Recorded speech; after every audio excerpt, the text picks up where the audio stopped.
Hello everyone. पिछले video में हमने यूनिफॉर्म सर्कुलर मोशन के बारे में स्टडी किया था। इस वीडियो में हम नॉन यूनिफॉर्म सर्कुलर मोशन के बारे में डिटेल में स्टडी करने वाले हैं। तो चलिए शुरू करते हैं। तो मान लेते हैं कि एक m मास का पार्टिकल एक r रेडियस के सर्कुलर पाथ के ऊपर मूव कर रहा है। यहाँ पे अगर इस पार्टिकल की स्पीड कांस्टेंट रहती है तो इस पार्टिकल के मोशन को यूनिफॉर्म सर्कुलर मोशन कहा जाएगा। लेकिन अगर मोशन के दौरान इस पार्टिकल की स्पीड चेंज होती है, या तो स्पीड इंक्रीज हो रही हो या स्पीड डिक्रीज हो रही हो, तो इस सिचुएशन में इस पार्टिकल के मोशन को नॉन यूनिफॉर्म सर्कुलर मोशन कहा जाता है।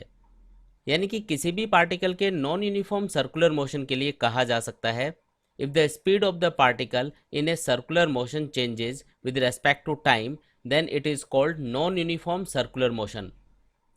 किसी भी पार्टिकल के नॉन यूनिफॉर्म सर्कुलर मोशन के दौरान पार्टिकल की स्पीड और पार्टिकल की एंगुलर वेलोसिटी दोनों ही चेंज होते हैं, यानी कि दोनों ही कांस्टेंट नहीं रहते। मान लेते हैं कि किसी इंस्टेंट के ऊपर जब ये पार्टिकल पॉइंट पी के ऊपर होता है तो इसकी लीनियर वेलोसिटी है v और इस पार्टिकल की एंगुलर वेलोसिटी है ओमेगा। तो उस सिचुएशन में पार्टिकल की लीनियर वेलोसिटी को लिखा जा सकता है v equals to r into omega. जब भी कोई पार्टिकल सर्कुलर मोशन करता है तो उसके दो एक्सेलरेशन हो सकते हैं। इनमें से पहला है सेंट्रीपेटल एक्सेलरेशन और दूसरा है टेंजेंशियल एक्सेलरेशन।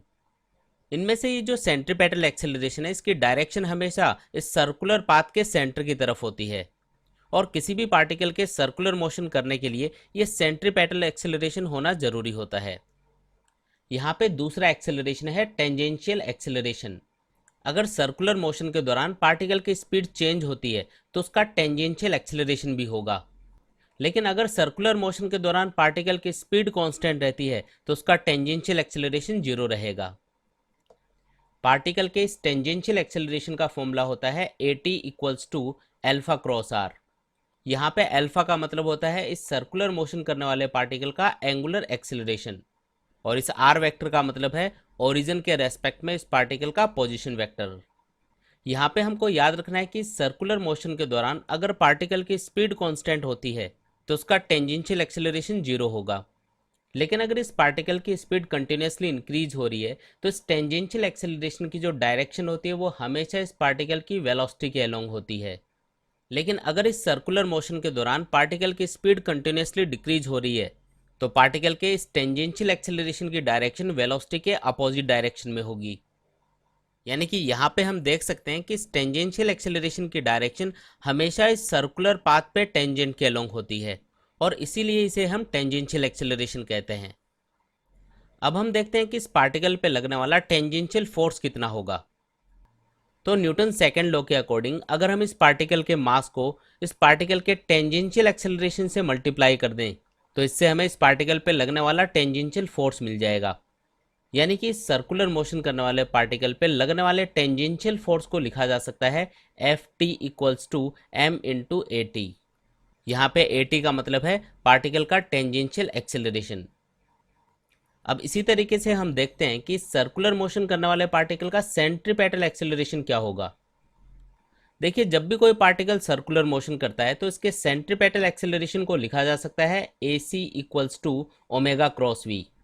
यहाँ पे ओमेगा का मतलब है इस सर्कुलर मोशन करने वाले पार्टिकल की एंगुलर वेलोसिटी और वी का मतलब है इस पार्टिकल की लीनियर वेलोसिटी। हम जानते हैं कि सर्कुलर मोशन के दौरान पार्टिकल की एंगुलर वेलोसिटी और लीनियर वेलोसिटी एक दूसरे के परपेंडिकुलर होते हैं, इसलिए इस सेंट्रीपेटल एक्सेलरेशन के मैग्नीट्यूड को लिखा जा सकता है ओमेगा इंटू वी। साथ ही हम जानते हैं कि पार्टिकल की लीनियर वेलोसिटी को लिखा जा सकता है v equals to omega into r. इसलिए इस रिलेशन को यूज करके पार्टिकल के सेंट्रीपेटल एक्सेलरेशन के मैग्नीट्यूड को लिखा जा सकता है वी स्क्वायर अपॉन आर, या फिर हम इसे लिख सकते हैं ओमेगा स्क्वायर इंटू आर। अब जैसा कि हम जानते हैं कि अगर कोई भी पार्टिकल सर्कुलर मोशन करता है तो उस पर यह सेंट्रीपेटल एक्सेलरेशन होना जरूरी होता है। इसके बिना कोई भी पार्टिकल सर्कुलर मोशन नहीं कर पाएगा। अगर किसी पार्टिकल का सेंट्रीपेटल एक्सेलरेशन जीरो होता है तो वो पार्टिकल सर्कुलर मोशन नहीं कर पाता। इस सिचुएशन में जो पार्टिकल है वो ट्रांसलेटरी मोशन करेगा। अब हम देखते हैं कि सर्कुलर मोशन के दौरान इस पार्टिकल पे लगने वाला सेंट्रीपेटल फोर्स कितना होगा। तो अगेन न्यूटन सेकंड लॉ के अकॉर्डिंग अगर हम इस पार्टिकल के मास को इसके सेंट्रीपेटल एक्सेलरेशन से मल्टीप्लाई कर देंगे तो इससे हमारे पास इस पार्टिकल पे लगने वाला सेंट्रीपेटल फोर्स आ जाएगा।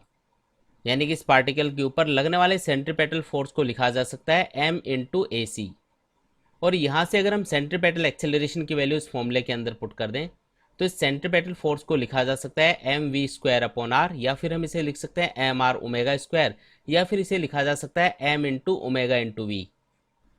यहाँ पे हमको याद रखना है कि जब भी कोई पार्टिकल सर्कुलर मोशन करता है तो उस पार्टिकल के ऊपर हमेशा उस सर्कुलर पाथ के सेंटर की तरफ ये सेंट्रीपेटल फोर्स लगना जरूरी होता है।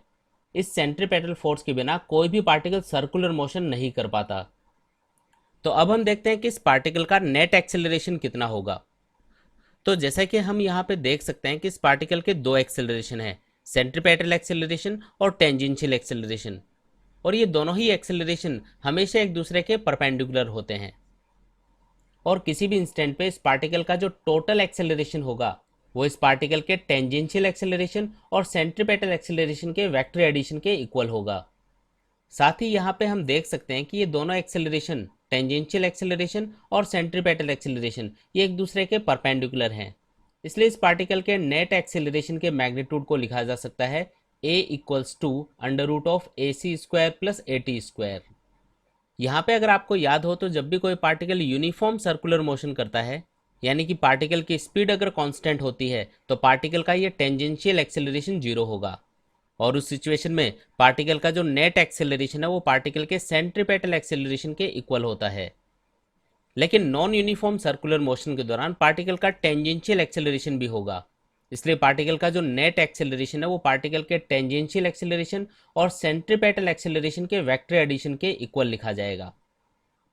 तो अब हम देखते हैं कि इस पार्टिकल पर लगने वाला नेट फोर्स कितना होगा। तो अगेन अगर हम इस पार्टिकल के मास को इस पार्टिकल के नेट एक्सेलरेशन ए से मल्टीप्लाई कर देंगे तो इससे हमारे पास इस पार्टिकल पर लगने वाला टोटल फोर्स आ जाएगा।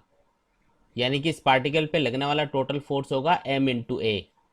और अगर हम इस इक्वेशन में पार्टिकल के नेट एक्सेलरेशन की वैल्यू पुट कर दें तो पार्टिकल पे लगने वाले टोटल फोर्स को लिखा जा सकता है F equals to m into under root of a t square plus a c square. अब हम पता करते हैं कि इस नेट एक्सेलरेशन का इस सेंट्रीपेटल एक्सेलरेशन से बनने वाला ये एंगल थीटा कितना होगा। यहाँ पे हम जानते हैं कि इस पार्टिकल का जो नेट एक्सेलरेशन है वो पार्टिकल के टेंजेंशियल एक्सेलरेशन और सेंट्रीपेटल एक्सेलरेशन के वेक्टर एडिशन के इक्वल होता है। और ये दोनों ही एक्सेलरेशन यानी कि टेंजेंशियल एक्सेलरेशन और सेंट्रीपेटल एक्सेलरेशन एक दूसरे के परपेंडिकुलर होते हैं। अब यहाँ पे अगर हम वेक्टर लॉज यूज करें तो इस पार्टिकल के नेट एक्सेलरेशन का इस पार्टिकल के सेंट्रीपेटल एक्सेलरेशन से बनने वाला ये जो एंगल थीटा है इसके टेन फंक्शन को लिखा जा सकता है tan theta equals to A T upon A C. और यहाँ से इस इक्वेशन को सॉल्व करके थीटा इक्वल्स टू लिखा जा सकता है tan inverse A T upon A C. यानी कि यहाँ पे अगर हमें इस पार्टिकल का टेंजेंशियल एक्सेलरेशन और सेंट्रीपेटल एक्सेलरेशन पता है तो इस फॉर्मूले को यूज़ करके हम इस पार्टिकल के नेट एक्सेलरेशन का पार्टिकल के सेंट्रीपेटल एक्सेलरेशन से बनने वाला ये एंगल थीटा इजीली कैलकुलेट कर सकते हैं। तो यहाँ पे हमने देखा कि जब भी कोई particle non uniform circular motion करता है तो उस सिचुएशन में पार्टिकल के दो एक्सेलरेशन होते हैं, सेंट्रीपेटल एक्सेलरेशन और टेंजेंशियल एक्सेलरेशन। और जब भी कोई particle non uniform circular motion करता है तो पार्टिकल की स्पीड भी चेंज होती है और पार्टिकल की एंगुलर वेलोसिटी भी चेंज होती है। अगर सर्कुलर मोशन के दौरान पार्टिकल की स्पीड कंटिन्यूसली इंक्रीज हो रही है तो उस सिचुएशन में पार्टिकल का जो टेंजेंशियल एक्सेलरेशन होता है वो पार्टिकल की वेलोसिटी के अलोंग होता है। और हम जानते हैं कि पार्टिकल का जो नेट एक्सेलरेशन होता है वो इसके टेंजेंशियल एक्सेलरेशन और सेंट्रीपेटल एक्सेलरेशन के वेक्टर एडिशन के इक्वल होता है। इसलिए इस पार्टिकल के नेट एक्सेलरेशन की डायरेक्शन इन दोनों वेक्टर्स ए टी और ए सी से बनने वाले पैरेललोग्राम के डायगोनल के अलोंग ऊपर की तरफ होगी। लेकिन अगर सर्कुलर मोशन करने वाले पार्टिकल की स्पीड कंटिन्यूसली डिक्रीज हो रही हो तो उस सिचुएशन में पार्टिकल के टेंजेंशियल एक्सेलरेशन की डायरेक्शन पार्टिकल की वेलोसिटी के अपोजिट डायरेक्शन में होती है। इस सिचुएशन में इसे हम रिटार्डेशन भी कह सकते हैं। तो उस सिचुएशन में इस पार्टिकल के नेट एक्सेलरेशन की डायरेक्शन इस पार्टिकल के दोनों एक्सेलरेशन ए टी और ए सी से बनने वाले पैरेललोग्राम के डायगोनल के अलोंग नीचे की तरफ होगी।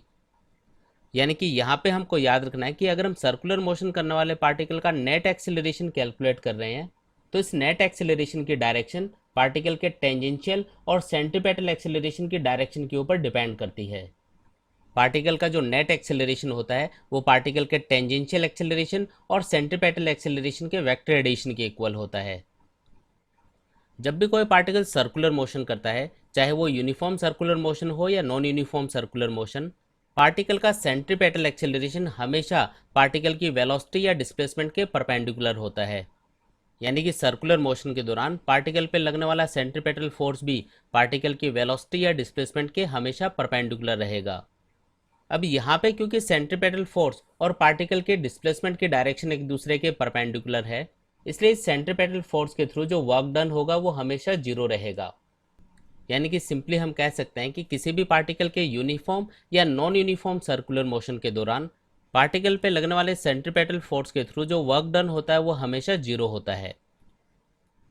लेकिन जब भी कोई particle non uniform circular motion करता है तो उस पार्टिकल का एक टेंजेंशियल एक्सेलरेशन भी होता है और उस पार्टिकल पे टेंजेंशियली एक फोर्स भी लगता है। अगर पार्टिकल की स्पीड इंक्रीज हो रही है तो पार्टिकल पे लगने वाले टेंजेंशियल फोर्स की डायरेक्शन पार्टिकल के डिस्प्लेसमेंट के अलोंग होगी। लेकिन अगर सर्कुलर मोशन के दौरान पार्टिकल की स्पीड डिक्रीज हो रही है तो पार्टिकल पे लगने वाले टेंजेंशियल फोर्स की डायरेक्शन पार्टिकल के डिस्प्लेसमेंट के अपोजिट डायरेक्शन में होगी। यानी कि उस सिचुएशन में जो टेंजेंशियल फोर्स है वो एक रिटार्डिंग फोर्स की तरह वर्क करेगा। और क्योंकि यहाँ पे टेंजेंशियल फोर्स की डायरेक्शन पार्टिकल के डिस्प्लेसमेंट के अलोंग या इसके अपोजिट डायरेक्शन में होती है, इसलिए फोर्स और डिस्प्लेसमेंट के बीच का एंगल या तो 0 डिग्री होगा या 180 डिग्री होगा। और इन दोनों ही सिचुएशंस में टेंजेंशियल फोर्स के थ्रू जो वर्क डन होगा वो जीरो नहीं होगा। यानी कि जब भी कोई particle non uniform circular motion करता है तो उस पार्टिकल पर लगने वाले टेंजेंशियल फोर्स के थ्रू हमेशा कुछ वर्क डन होता है। तो गाइस, इस वीडियो में हमने नॉन यूनिफॉर्म सर्कुलर मोशन को डिटेल में स्टडी किया। हमने देखा कि जब भी कोई particle non uniform circular motion करता है तो उसके दो एक्सेलरेशन होते हैं, टेंजेंशियल एक्सेलरेशन और सेंट्रीपेटल एक्सेलरेशन। और सर्कुलर मोशन के दौरान पार्टिकल का जो नेट एक्सेलरेशन होगा वो पार्टिकल के टेंजेंशियल एक्सेलरेशन और सेंट्रीपेटल एक्सेलरेशन के वेक्टर एडिशन के इक्वल होगा। साथ ही हमने देखा कि सर्कुलर मोशन के दौरान पार्टिकल पर लगने वाले सेंट्रीपेटल फोर्स के थ्रू जो वर्क डन है वो हमेशा जीरो होता है। लेकिन नॉन यूनिफॉर्म सर्कुलर मोशन के दौरान जो टेंजेंशियल फोर्स है उसके थ्रू जो वर्क डन है वो कभी भी जीरो नहीं होता। तो गाइज, आई होप आप लोगों को ये टॉपिक अच्छे से समझ में आया होगा। फिर भी अगर इस टॉपिक से रिलेटेड कोई भी डाउट्स हैं तो आप नीचे कमेंट बॉक्स में कमेंट करके पूछ सकते हैं। मैं आपके कमेंट्स और डाउट्स का ज़रूर रिप्लाई करूँगा। तो मिलते हैं एक न्यू वीडियो के साथ, तब तक के लिए take care and good bye.